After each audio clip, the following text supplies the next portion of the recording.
because our hockey player is always constantly externally rotating his hips and extending it when they're going through their stride, we believe that their limitation is actually in the internal rotation and flexion portion. So that's why we believe that's causing their adductor strain. So it's causing too much stress and overuse of their adductor. So it's here as they're pushing, and then when they're trying to generate that forward momentum, that internal rotation and flexion is just lacking. So we want to go ahead and try to fix that. We're first going to start off with some joint mobilizations. So before that, I'm going to assess my patient and see exactly where his limitations are and what is actually being lacked. So I'm going to first assess with his active range of motion. So I'm going to want you to bring your knee as close to your chest as possible. So this right here, I'm assessing his hip flexion. How's that? Is that as far as you can go? Okay, so, and I'm just gonna put a little bit of passive overpressure and see where his true barriers are. So as I go here, I'm already starting to feel the restrictions, and this is about a little bit past 90 degrees of hip flexion, and I can really go into that. How are you? Still comfortable? Yeah, tighter. Getting tighter? Okay. And there's after this point, I feel like I really have to start pushing in to start getting more of that hip flexion. But as we can see here, the opposing side starts to lift up. So I'd say about there would be his main restriction, without compensating his hips. So the next one, we're going to assess his internal rotation. So I'm going to lift here. I'm going to stabilize, and I want you to go out as much as you can. Okay, ready, go. Okay, so this is externally rotating at the knee, but internally rotating at the hip. So this is very limited internal rotation. So I'm just going to give a little bit of passive overpressure. Are you okay there? No. So his active range of motion, his active was about here, and it's not really going to go anywhere past that. So you doing okay? No. So don't want to put him in too much pain. So what we're going to do is work on posterior glide of the head of the femur, and that in translation is going to increase their hip flexion and internal rotation.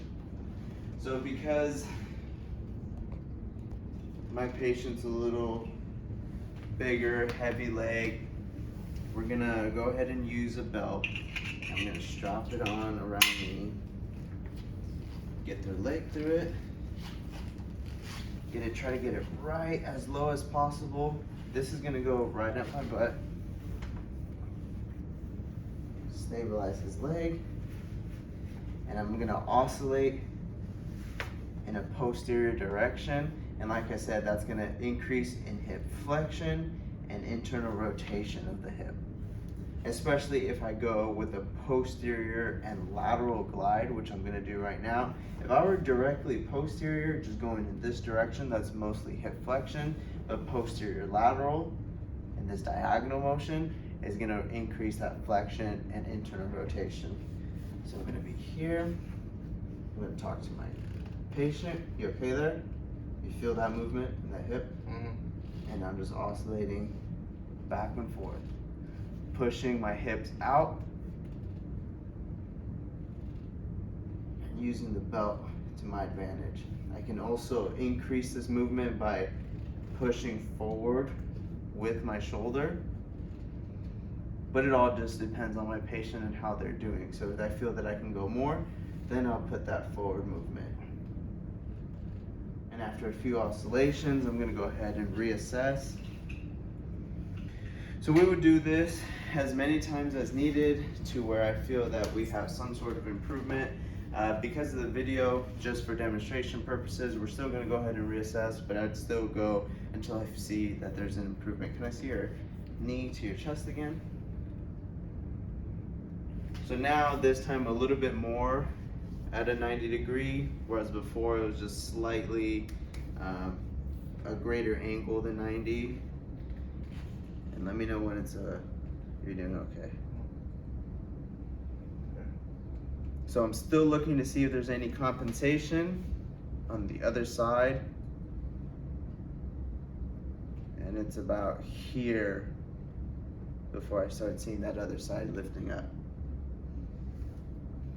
How's pain or tightness? Any improvement? Yeah. Okay. I'm gonna stabilize here. Go ahead and leg out. Internal rotation, a little bit better, not as much as flexion. Doing okay? Mm-hmm. Passive is a little better, but still not as much of a huge improvement. So that's when we'd go ahead and continue and do some more mobilizations as well as passive stretching.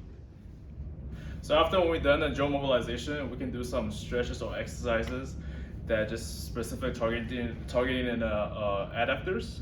So what we can do is here on the you could be on the flat ground or bench area. And what you're gonna do is kind of slowly sit into it. Right here. So you're gonna go straight back down. Come up. All right. So what we're gonna do is 3 sets of 15, and for both legs. All right, so in advancing our therapeutic exercise program, we want to add proprioception. And for this one, we're going to have them do both legs, but we'll start with the left. And we're basically going to hit all 4 points of hip mobility. And during these, we want to stabilize with the left leg. And the movements we're going into are going to be moves that the hockey player would traditionally go in. So for one round, we would go 1, 2, 3, and 4.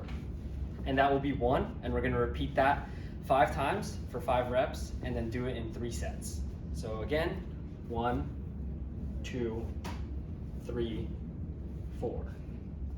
So now to work on our stability and also increase our endurance and power, we're gonna do a variation of a single leg lunge, but this time we're gonna be a little bit slightly more sport specific. So in this case, I'm gonna pretend that this is my hockey stick, and I'm gonna be holding it as if I were in the ice. And the lunge, it's gonna be like a single leg RDL, holding that, trying to stabilize, and it's gonna open into a forceful external rotation. So as we get better, they're gonna be able to stabilize and do that by themselves. The whole goal is to go as fast as possible. When we externally rotate, in this case, if we have to go slower, just for that neurological education, then we'll go slow and really work on that stabilization. And as they progress, we can go faster, more explosive, and even instead of using something that's non-weighted, we can use a weighted stick that has a variation